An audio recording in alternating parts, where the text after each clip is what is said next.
Hello and welcome to the 40 Top Virtual Series. I'm Terri Baker of West Virginia School of Osteopathic Medicine and a member of the Alliance. Today I'm filling in for Sarah Payne, who is doing a presentation for the West Virginia House of Delegates discussing the ways the Alliance for the Economic Development of Southern West Virginia can assist in economic growth. For today's virtual series, we have a panel who will discuss autism resources and support. Before we get started, I'd like to take an opportunity to discuss our host, the Alliance and the Economic Development of Southern West Virginia. The Alliance is a higher education collaborative made up of 2- and 4-year higher education institutions. If you look at our map, our footprint is Mason County, Webster County, and Clay County on down. We have a 21 county footprint, and we represent about 30,000 students in Southern West Virginia. We are project-based and results-driven. The 40 Top Virtual Series is just one of our important projects. We started the 40 Top Virtual Series in April 2020, right when the pandemic hit West Virginia. We wanted to link our residents directly with the state experts and leaders. These sessions are informal and conversational, and we are pleased to announce that more than 1,600 West Virginians have participated in this series. We have hosted more than 20 conversations with more than 50 experts. Other projects of the Alliance include our Small Communities Big Solutions Conference that's held in November each year. This is a state update and celebration of what is working well in the Mountain State. The conference happens every November. Please plan to save the date and join us. Our West Virginia Seekers Students Leadership Conference. During the last conference, we had over 250 students from West Virginia who participated. It's open to all juniors and seniors in high school and all training and college students. Our conference will happen in spring of 2022. The Alliance gives out scholarships, works with industry, and connects our students with jobs. We also conduct an annual business leader survey just completed, just probably about a month ago.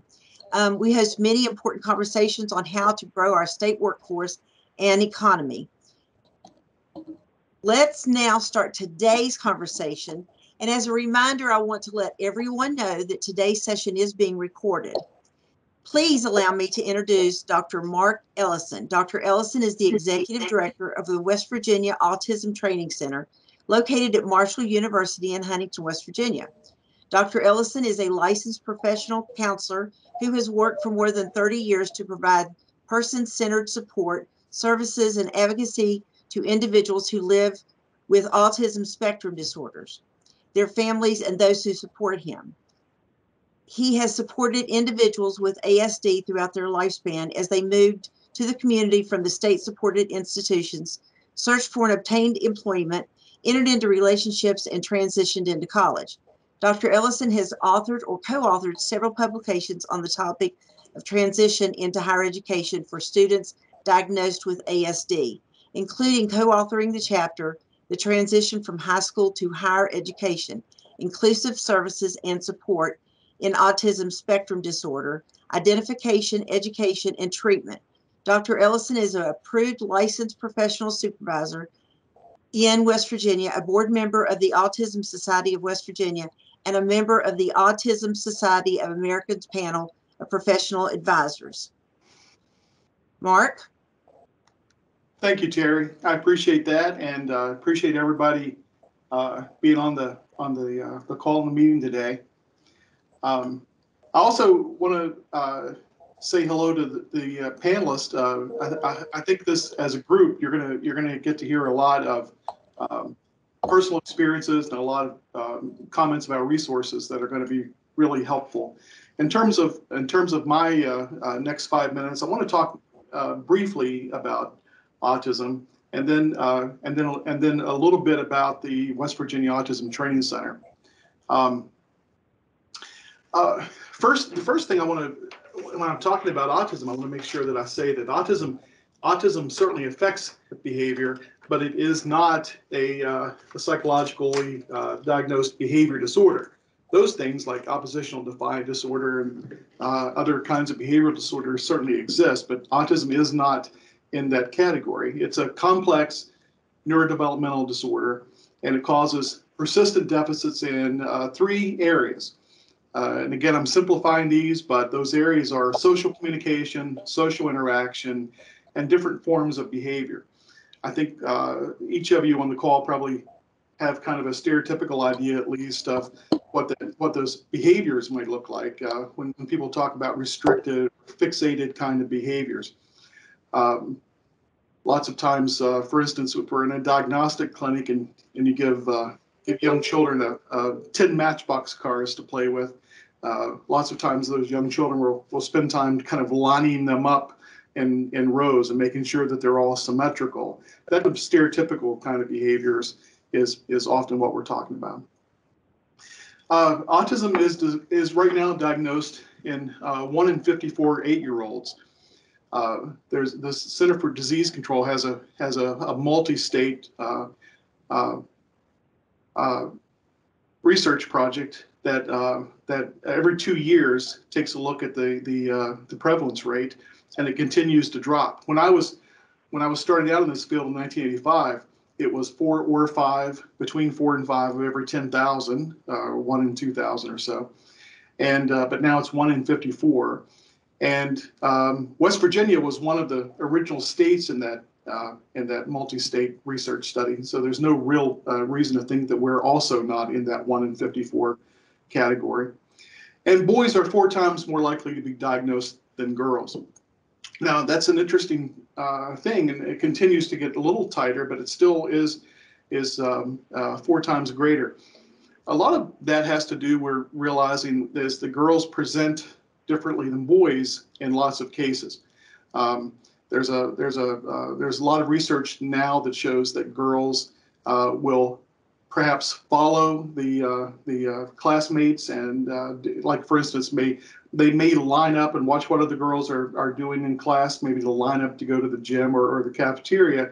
They'll follow their peers and do what they're asked, even if they may not understand socially what's happening. So it's a concept called masking, where they're masking kind of the behavior. It doesn't look like it does with boys all the time. And the other thing I think is important to understand is that it's called a spectrum disorder. And I think that sometimes we misunderstand the concept of a spectrum. We think that it's a left to right kind of linear concept, with left being very challenged and right being very independent. And think of the spectrum more as a personal prism. Everybody diagnosed with autism has challenges with social communication and social interaction and various forms of behavior. But once that minimum threshold is diagnosed, it then varies according to each person. You may, for instance, have somebody who's nonverbal and somebody who is highly articulate but doesn't understand language pragmatics. Those are both communication challenges, just the spectrum makes them different. Go to the next slide, Brittney, if we can. The Autism Training Center was founded in 1983 by Ruth Sullivan, who was a real pioneer in the world of autism. And we do a couple of things. We house the diagnostic registry. Autism is a mandatory childhood condition that mandatory it has to be reported by those who diagnose someone for the first time. We house that registry.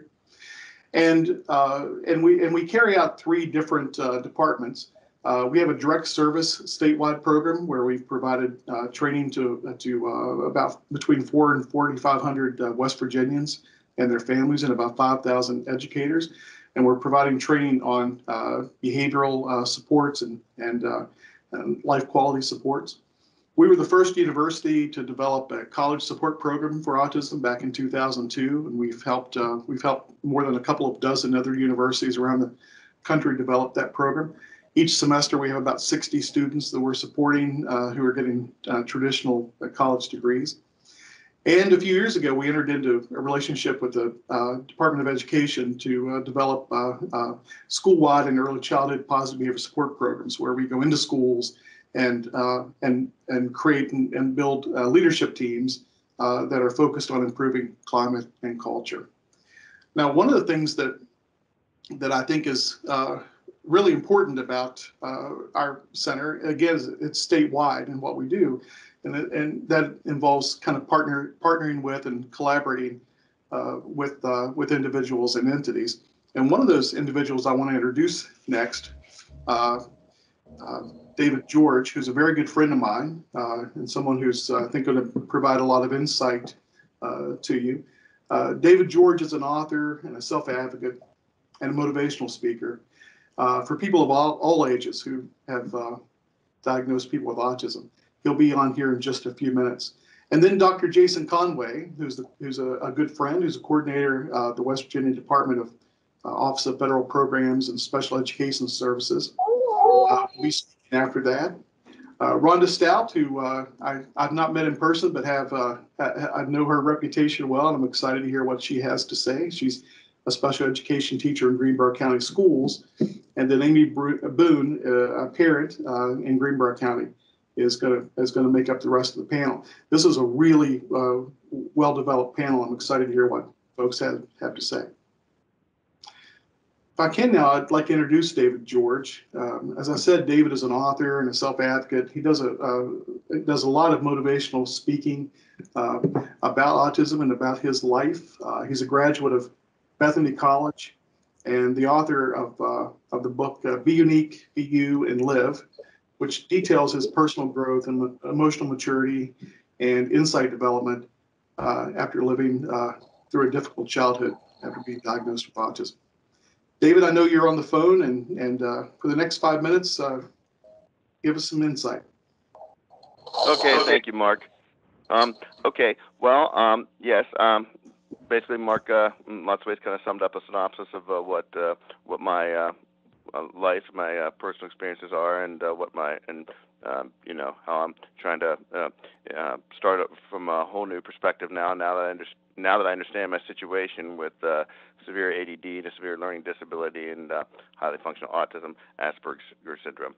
I've lived in the Wheeling, West Virginia area most of my life, and as Mark said, I did attend Bethany College, majored in communications, specializing in the broadcast field, and then I actually worked on a master's at WVU in Marshall in counseling, but moved back to Bethany and wrote a book. The book was essentially, basically, it's designed to combat ignorance with a number of educational principles such as compassion, understanding, empathy, and treating people with courtesy and respect, and emphasizing individuality over conformity.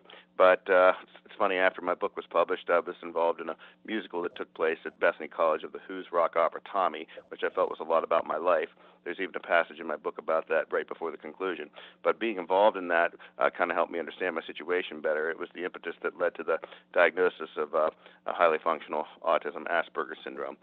And it brought personal closure to me, and it's become an added dimension to my mission to get into something better. But I've been kind of relegated, I should say, in a bank environment where I feel kind of marginalized and disenfranchised, and I'm trying to get to something that's where I can connect with people more interpersonally and not, as Mark used these magic words in a conference we had some 3.5 years ago where he told me I was all over the map. I was trying to do a lot more than I really could do, I had to do, because I used to think that no matter what the situation was, I had to be on the same level with others no matter what. And otherwise, I thought I was being lazy, idle, or selfish. And when I just felt so cut off and excluded in so many ways, it just hurt real bad, and I just didn't get the emotional support growing up. And I have several friends. I've had girlfriends and things like that.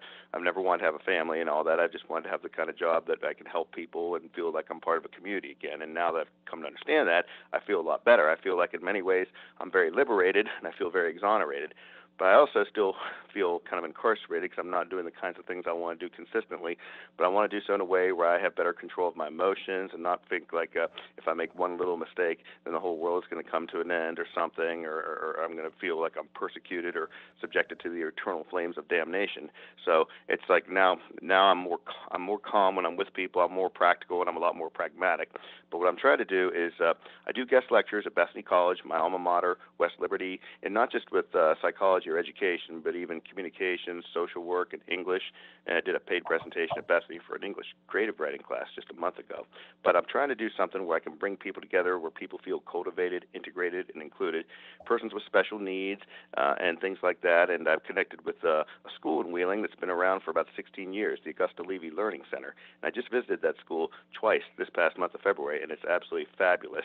And I'm hoping at some point maybe some kind of job could be created for me where I could be based there, but be a community advocate for persons with special needs and implement an idea I came up with about a year ago to bring a special hockey network from Pittsburgh that the Pittsburgh Penguins sponsor. They have these special hockey teams, numbers of them, and they're just an hour away from Wheeling, and maybe have like an event each year and use it as a form of a fundraiser, but establish some continuity to it at the same time, and then hopefully I can get to something where I can be consistent with it, and I can leave all that pain and turmoil behind and bring people together through nature, music, and things like that. But at the same time, don't expect too much of myself. Not try to emulate people on the same level. I've learned there's a special reason why, what my situation is, and how to be more, regulate it more rationally, practically, and don't feel like I have to go back to the past and fight old demons and things like that, and just start over in a whole new way. And this time, make it consistent, but also leave the past behind and see it from a whole new vision and implement it as a whole new mission as well. David, I want to thank you. Thank you for your comments, and tell you also that you were very brave to mention that I once told you that you were all over the map.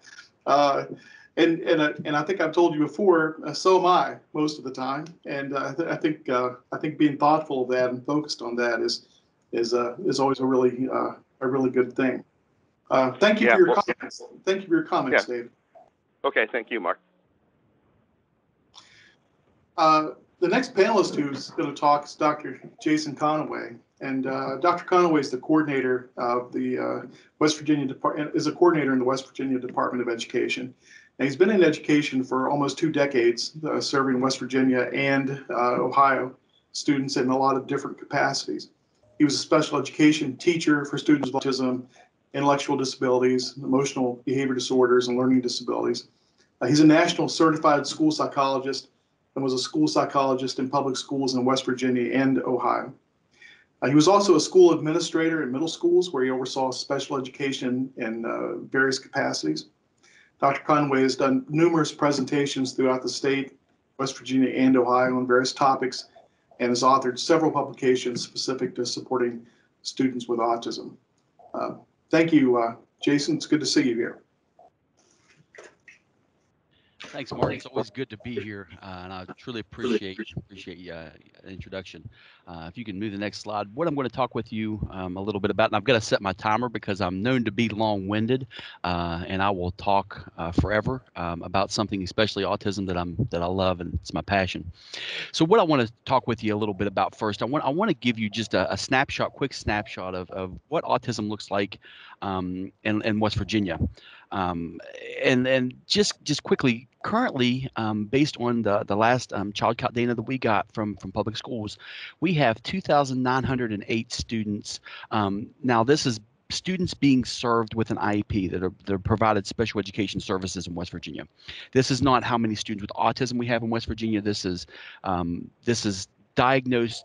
This is students that are being received services in West Virginia with an IEP that we provide services. Now, there may be students that have an autism diagnosis but might not have an IEP. This is just certain students that we serve. Go ahead and next slide. Here is just a longitudinal graph from 2012 to 2021. You can see, in 2012 we had 1,493. Currently, we have the 2,908. As you can see, and as Mark said earlier, the prevalence rate of autism has steadily increased over the years. I don't know why. I've got several theories why, and if you ever want to sit down and discuss those, I would love to sit down and discuss that with you. But as you can see, autism has increased steadily from 2012 and prior to that. Next slide.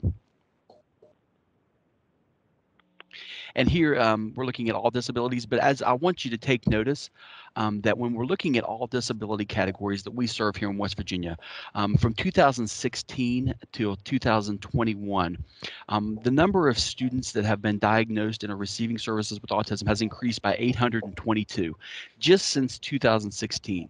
And as you can see, looking at the other data, it is the third highest increase in West Virginia of students that are receiving services that have that disability category, with other health impaired and specific learning disability also increasing as well as other ones. But when we're looking at autism, it has just truly increased significantly again in West Virginia since 2016. Next slide.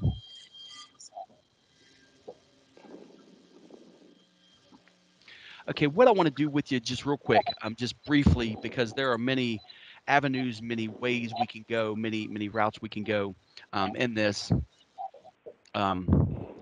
about the after you get an IASD diagnosis. And just a quick and easy simple one is, you come to your school, whether age depends on age, depends on where you're at in the process, depends on meetings, but just a quick and simple easy that I'm going to briefly go over is just once you get an ASD diagnosis, and if you've not had any meetings, you schedule that student assistance team meeting. You bring that diagnosis to the table. You talk with the members of the school. You talk with the team members. You talk with the teachers or her teachers. You present them that diagnosis. Then you look and say, is it from a doctor? Where's the validity for it? What data do you have? What reports have they done? And these are all the things that they're going to look at. And then you present that, and you have an eligibility meeting. And again, at the eligibility meeting, you have to meet the policy 2419 determine if they meet the three-pronged test of eligibility, and that is they meet the eligibility criterion for the designated exceptionality, that does experience an adverse effect on education performance, and they need special education service. Now, the three-pronged test has to look, and we have to say that that's where I come in and I say there might be students that have autism, that have that autism diagnosis, that are truly are students with autism, but they may not need specifically designed instruction.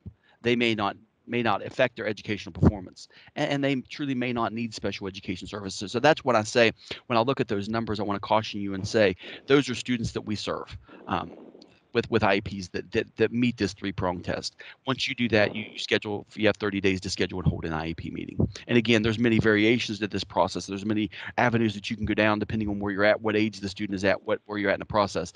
But just speaking generally, this is just a general guideline of where you go. Okay, next slide.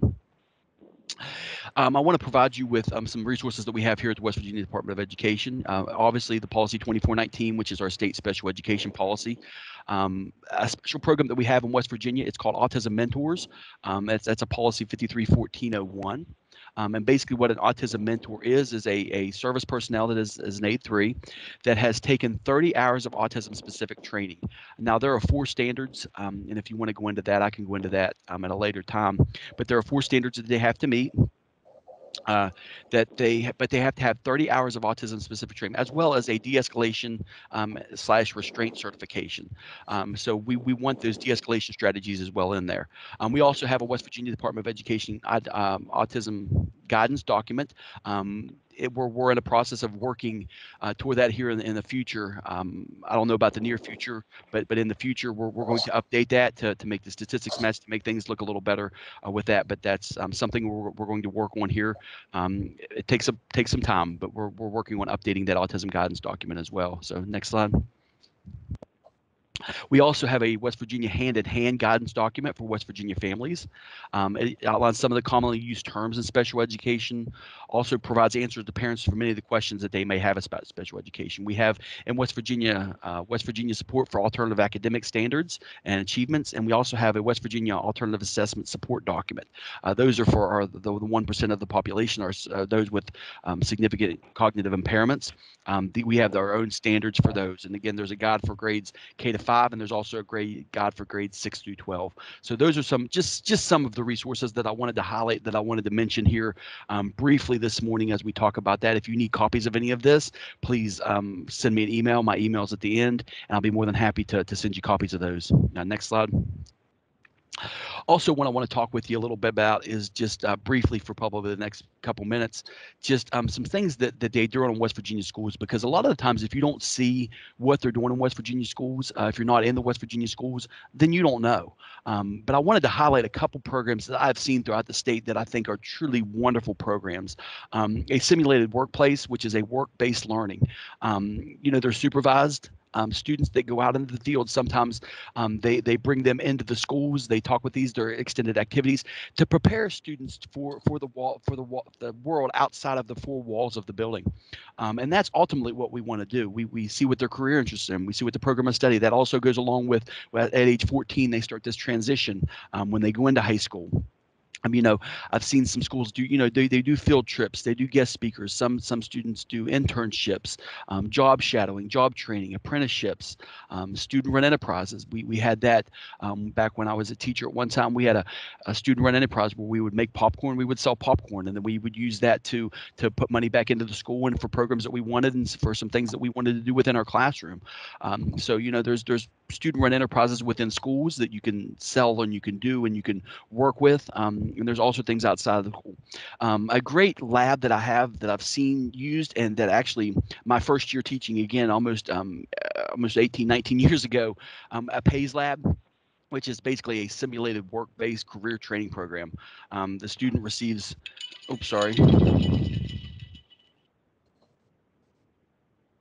So the PACE lab, the student receives training in it's basically generalized vocational and life skills that relate to most careers. It's a great lab. They come in, they clock in, they start to work. That they work. It's generalized work skills based on their interests and preferences, work competitiveness, and student work behavior. So it gets you prepared for, again, that world outside of those classrooms. And then they're wonderful programs, and I've seen both of them work very well. And it gets these students with autism an opportunity to become independent, to work more. Now, I want to turn it over, and it gives me great pleasure. And I used to work in the same county that Mrs. Stout works in, to introduce Miss Rhonda Stout. She is currently a BCBA, and she's working in Greenbrier County. Mrs. Stout has been in special education since 1979. So in that time, she has worn many hats and has had many experiences within that. She enjoys helping people learn and succeed, and has proudly raised 8 daughters, and was also a foster parent for many years. I think you're really going to enjoy what Mrs. Stout has to say. She's very knowledgeable. I know she brings a lot of expertise and a lot of knowledge to this. So I turn it over to Miss Rhonda Stout. Thank you.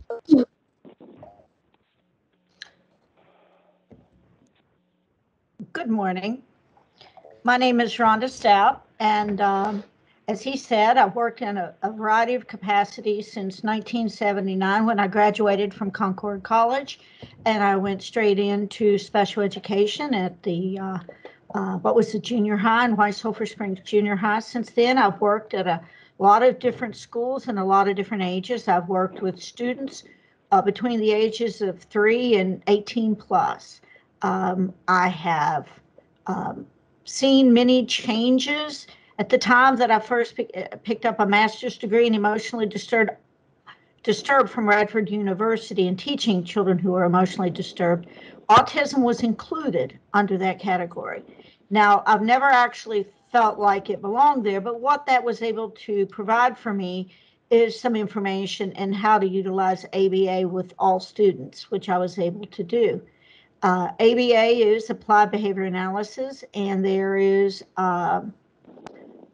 many good skills that can be taught by using ABA in the schools. Most teachers who are trained in special education have been trained in how to use ABA. When I was teaching preschool special needs, I initially began with just preschool schoolers with special needs, I noticed that there was a move towards integrating the pre-K population and the special needs students together.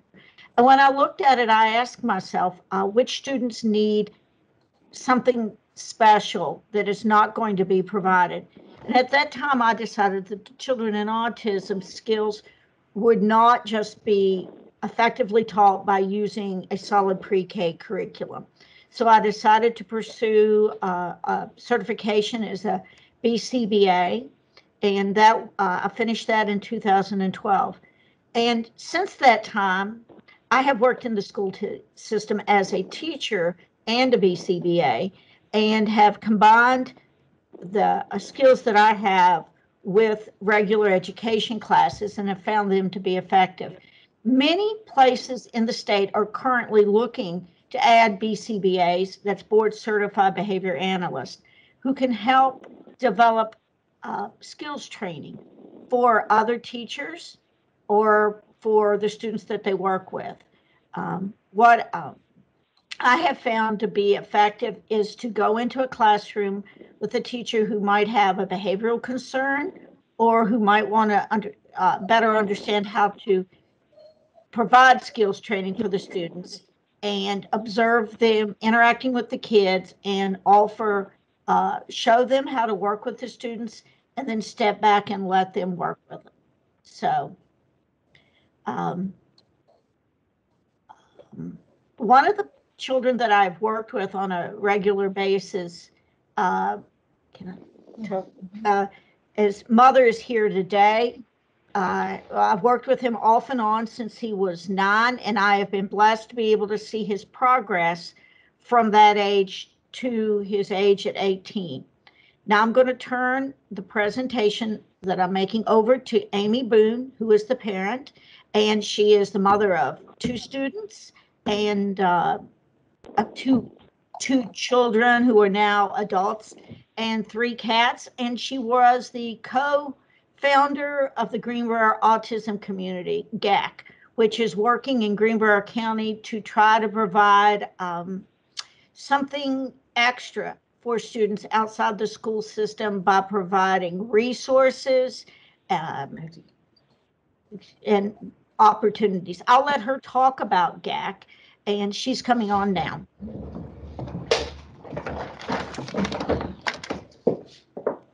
Hello. Thank you for allowing me to be part of this panel. I'm excited, a little nervous. I don't do much public speaking, so and I might ramble a little bit. I have some ADD going on myself, so who knows where this could go for me. First of all, I wanted to talk briefly just about our journey with autism from when Hunter was first diagnosed. He just turned 18, so we're in that transition period right now. So Mark, I might actually want to get with you to talk about some things later on. But he was diagnosed when he was almost 4 years old. It was kind of difficult getting that diagnosis. We were actually initially told that he had Brat syndrome, and which was really, I mean, we had to switch pediatricians like 3 times before we were able to get, what I knew in my gut was something else going on. We were very fortunate, I say it's a God thing all the time, to early on work with some wonderful, beautiful people in the ABA profession and advocacy.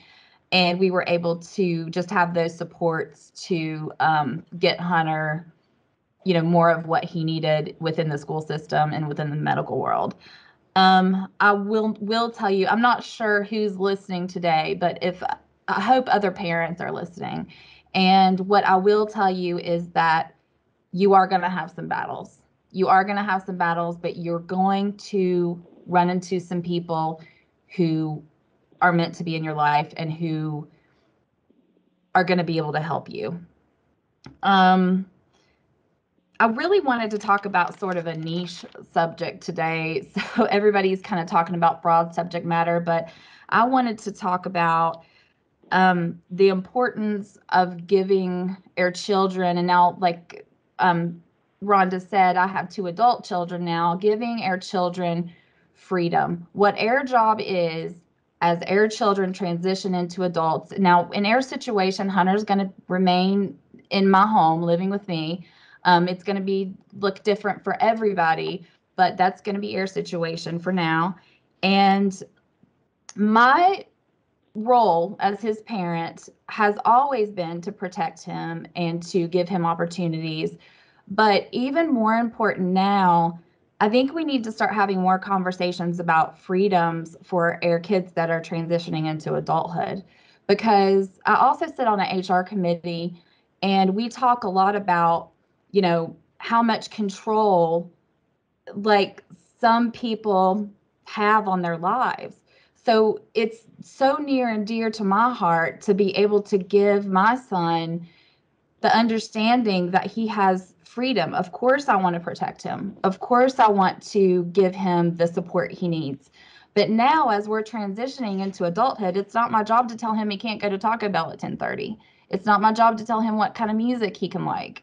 It's that those are not my jobs. It's a huge transition mentally and emotionally to go through this period, but all of our kids are going to grow up, and we're all going to be, you know, facing what that means and the relationship changes that come along with that. I also wanted to talk a little bit about travel, since we're coming into summer. We have, what's near and dear to my heart is community access, and that's the main reason I wanted to work with my other co-founders to co-found Greenbrier Autism Community, is battling that fear as a parent to take my child out into the community. I'm afraid there's going to be a meltdown. There's a lot of unknowns. I feel a lack of support. I don't know what the cultural climate is. There are financial issues. But there are also so many possibilities out there. And what I've learned in the last few years is that if you set yourself up to give your child those opportunities, to give your family those opportunities, a lot of times people you meet in the community, most of the time, they're going to rise to the occasion. You can ask, hey, I'm coming to your venue, I'm coming to your concert hall. Is there a quiet space that I can take my child, that they are going to be able to calm down if there's an issue? Can I get a refund if, you know, it doesn't work out, if we show up at the movies and he decides he doesn't want to go in after I've bought the ticket? Many, many times people are going to say, sure, we can work something out with you. Let me talk to my manager. Let me do this. Let me do that. And what I've discovered, especially recently, as Hunter's interests, you know, veer further from mine, he's into learning about surfing, he's into learning about skateboarding, is when I open up just the possibility of those things, there are people in the community that are rising up and willing to support you.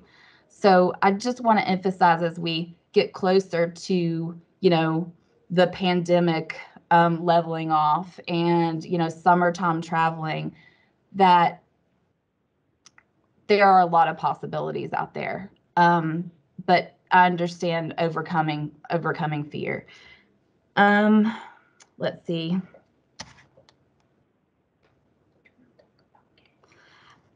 And to talk a little bit more about, you know, the supports you might need while you're traveling, GAC is actually having, Greenbrier Autism Community is actually having an event on April 24th, is that right? Saturday, April 24th. And you can find out more about that on our Facebook page, Greenbrier Autism Community Facebook page. We are going to be providing sensory bags. We do have limited quantity. We have 40 bags to give out, but that will include many things that you might need to battle sensory overload in your environment. We've curated this bag really carefully. There's things for all senses. We've tried to make it, you know, age appropriate for everyone. We've tried to make it something that, you know, personally, I love playing with all of the sensory aids in this bag. I've been really experimenting with all this stuff on the last couple of days and testing everything with my son. And we would just love to see as many people as we can to, you know, come out to this event. And I think that's really all I have to say. I mean, I'm happy to hear any questions or. Rhonda, excuse me, Amy, that is wonderful. Thank you for sharing that. That's, I'm sure that you have learned a lot through the years. Absolutely. So we're going to go to questions now. We've had a great program with a lot of information provided. And so, Brittney, are there any questions out there?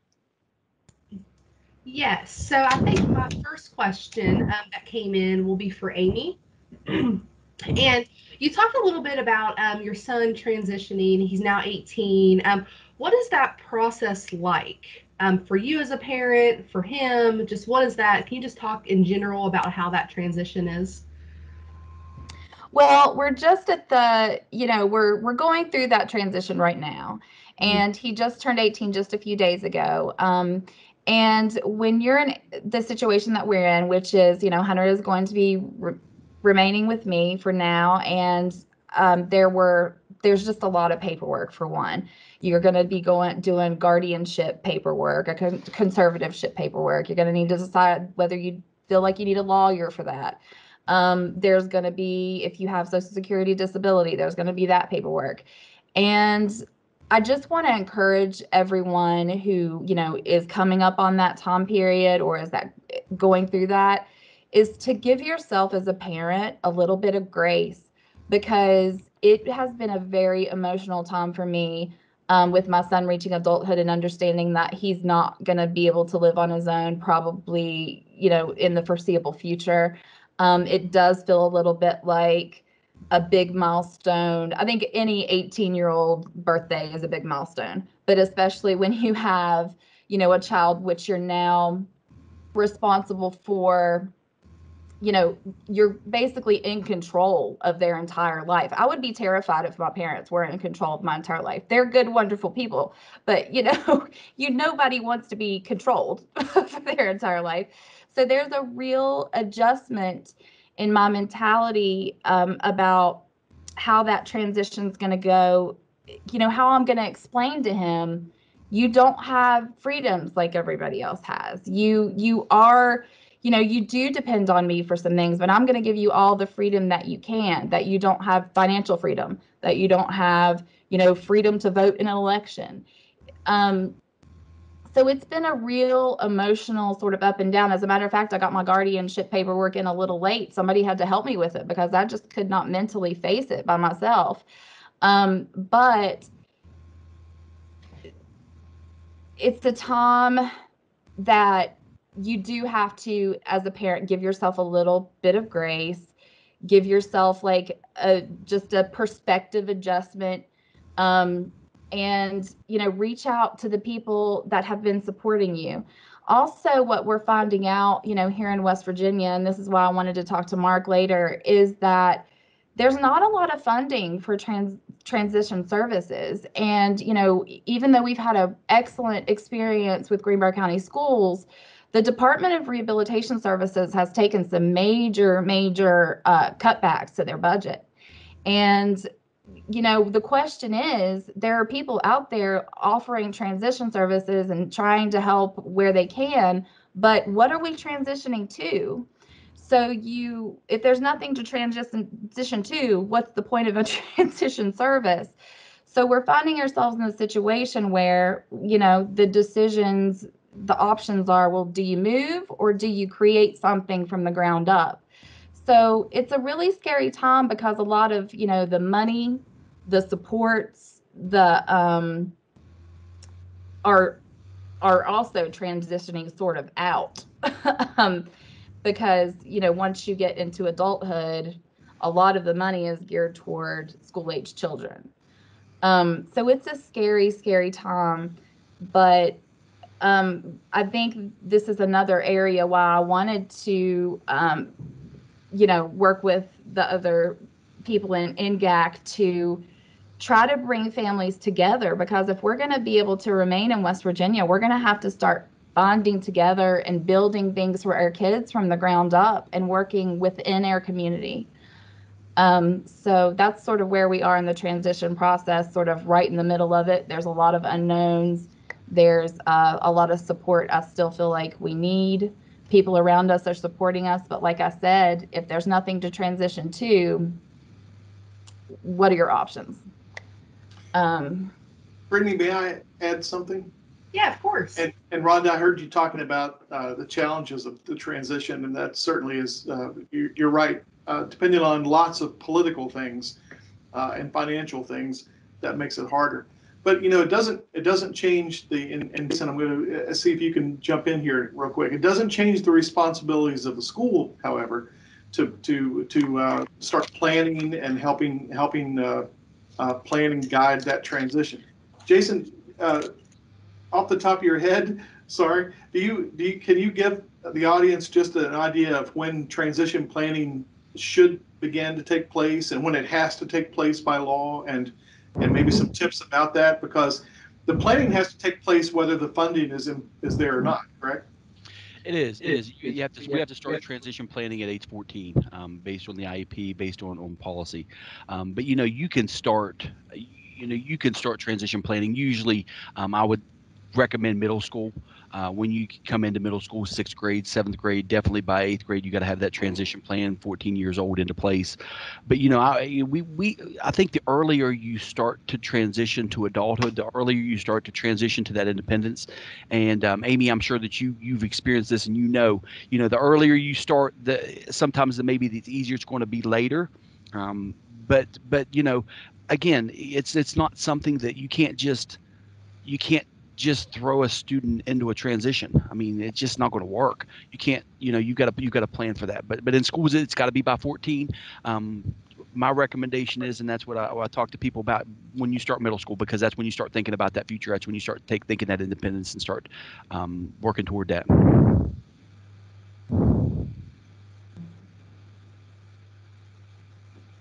Great. Terri, we do have a couple more questions in the chat if you want me to go ahead with those. Okay, hold on. I haven't even looked in chat. Hold on. Okay, Brittney, you're gonna have to help me out. I'm not seeing it. It's okay. I can just go ahead and read them. There's just a couple. Okay, if you don't mind. Yeah, of course.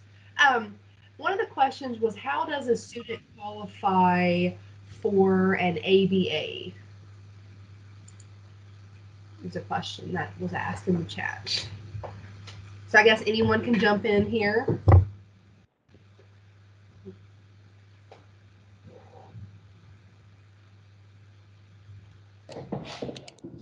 I'll take that one. Okay. Now, there's two things you might be asking.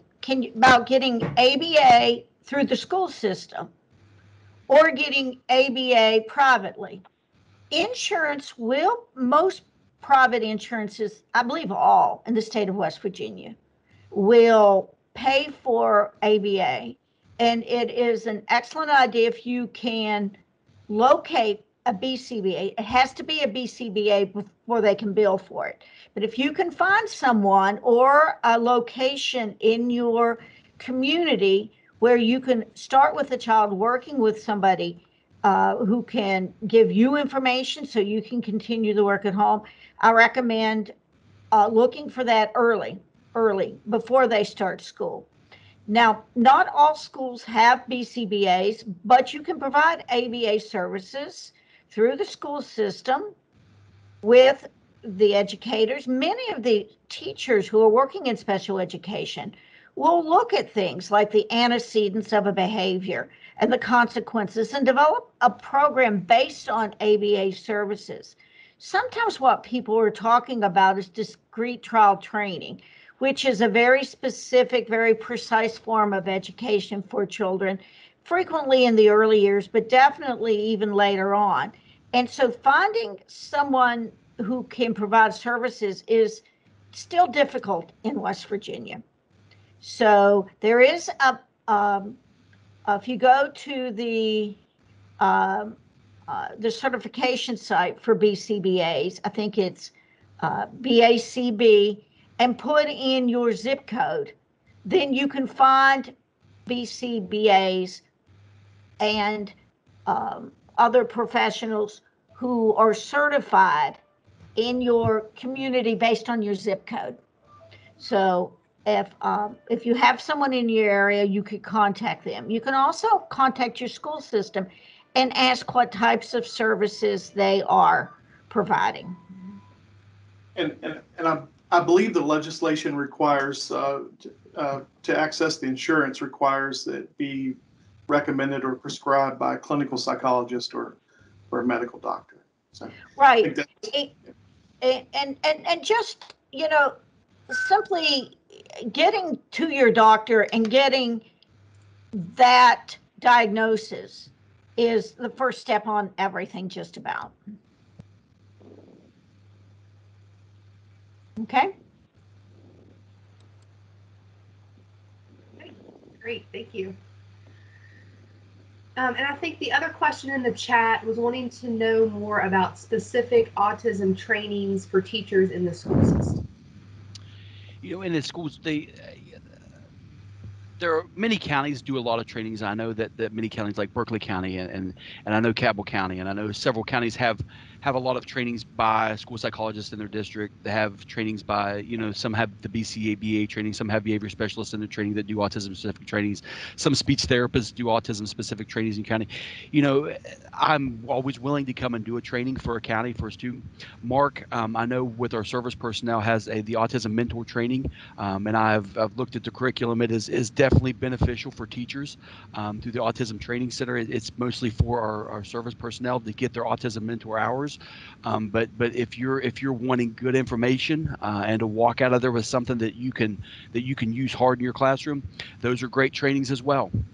But it just, a lot of time it depends on what's available. I mean, if you've got, some great speech therapists that can do these communication trainings, that can do these trainings, school psychologists, some school systems have their own BCBA, some school systems have their own behavior specialist. It depends on where you're at, depends on what's available. There are several internet sites that I can give, or that if you're interested, please email me, and I can give you those internet sites. They're modules. Some of them you have to pay for, some of them you can do free, but I can give you 2 real good internet sites that you can go through modules and pick the modules you want to use, pick what you want to do. A lot of time people use those for credits. I know Marshall's, and Mark probably talk more about this, your graduate program for teachers, that you have the 2 classes, the practicum, and what you got to do there is just chock full of information if you're interested in getting certified as a teacher. And if you're a parent and you want good information, I know that those curriculums are wonderful as well, and Mark can probably speak more of that. But that's a lot. There's a lot that you can do. But again, it depends on where you're at. It depends on availability. So. And I would add that we do have a nice relationship with the Department of Ed and do a lot of different types of trainings in schools and virtually. One of the things I'd recommend too is that each September, it's the Thursday and Friday after Labor Day, we have a statewide or really a large regional conference called Autism Across the Lifespan. Day 1's devoted to issues related to childhood, day 2 to adulthood. This year will be completely virtual, so it'll be easy to access. But one of the cool things for teachers is that if a teacher registers, and information will be on our Autism Training Center Facebook site here soon, but if a teacher registers and attends, you can also register at a really discounted price for 3 graduate hour credits that go toward professional development. And I teach that course for the next couple of months. So it's kind of a portfolio type class where we work on 2 or 3 different projects that have to do with what you learned at the conference. So there's a lot of really interesting and kind of unique ways of doing professional development for teachers.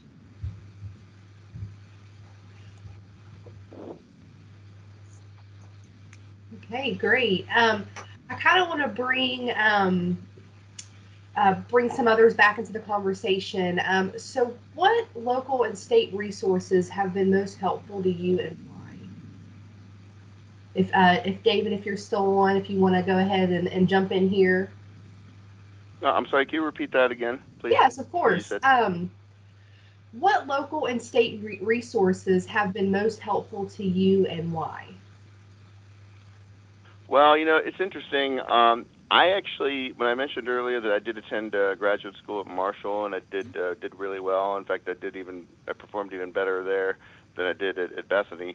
But I had kind of a setback as far as trying to complete everything. I was able to maintain the credits and do that kind of stuff.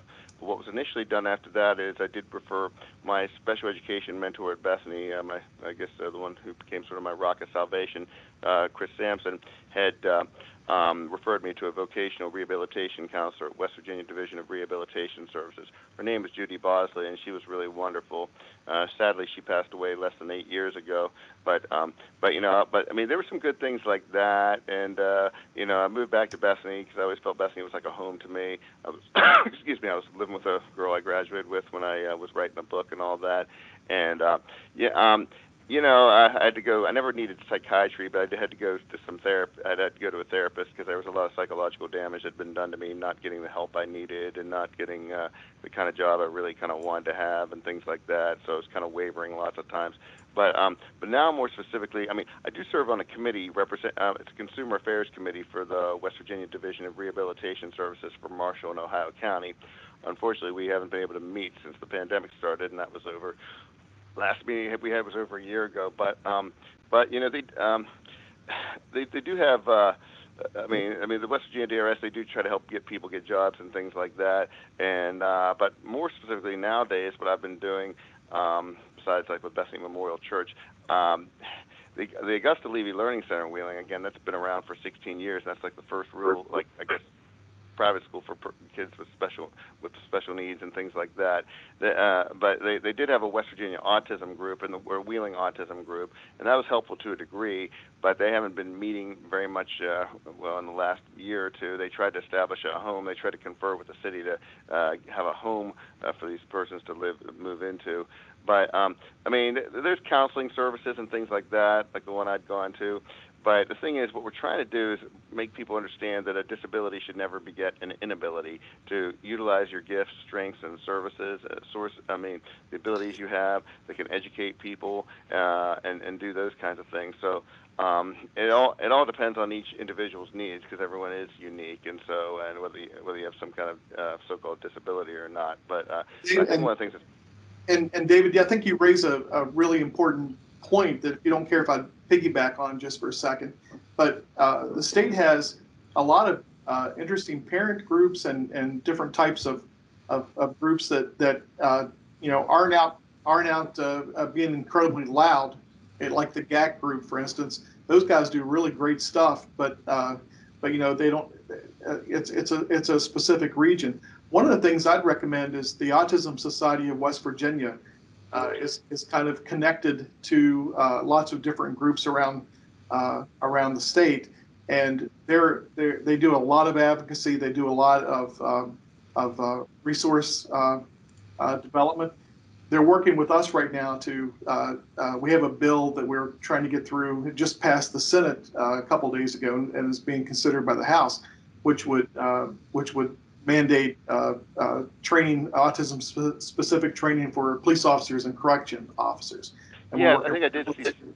So I just wanted to mention, David, that there are some parent groups that I think would be a good resource if people wanted to contact them.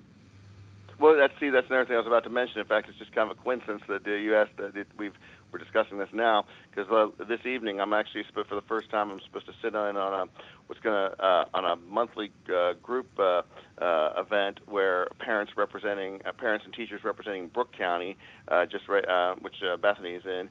They're going to have a monthly group and they're going to do it through Zoom. So I'll be sharing some insights about the things I want to do in the community and to bring people together. And at the same time, connect in good ways, but I used to, as I said, used to drive myself crazy trying to be on the same level with everybody and know everything at once. And I'm trying to engineer myself better. Even during this session, compared to all those years before, I used to get really anxious and get kind of frustrated and temperamental if I wasn't able to follow everybody at once and things like that. But now the spiritual stuff has helped me a lot too, and with the Bethany Memorial Church, and it's enabled me to mature. But I think they do have the Autism Society of America in Brooke and Hancock County. They just haven't been able to get too many people to attend. It was hard for me because I was helping out my family in ways, and I was also 45 minutes away from there. And and I'm just basically I'm just like I said, just trying to start over in a whole new way where I can do these things and. Do even like with I think it's a shame that the pandemic's certainly happened and all the problems that have ensued from that. But at the same time, there's been sort of a silver lining in one sense where people have communicated better through things like Zoom or things like that. Because for even before the pandemic, the excessive use of technology, I think it really alienated people where people aren't really communicating with the enhancing and preserving the art of conversation and that nurturing aspect that well, kind of represents that chicken soup for the soul kind of feeling, and I think all people need that in some way or another. And but the face-to-face relational part is critical too. I agree, Dave. I know Terry's going to wrap up here, I think. Absolutely. I want to thank everyone on the panelists today. They did a wonderful job. There are so many questions out there, we've run out of time. So please, Brittney will you can contact Brittney, and she will continue to reach out to everyone to get answers for these questions. But thank you so much. It's been wonderful. I've learned a lot, and I'm sure the panelists have learned a lot through this session. So thank you all. Have a great day, and enjoy your weekend.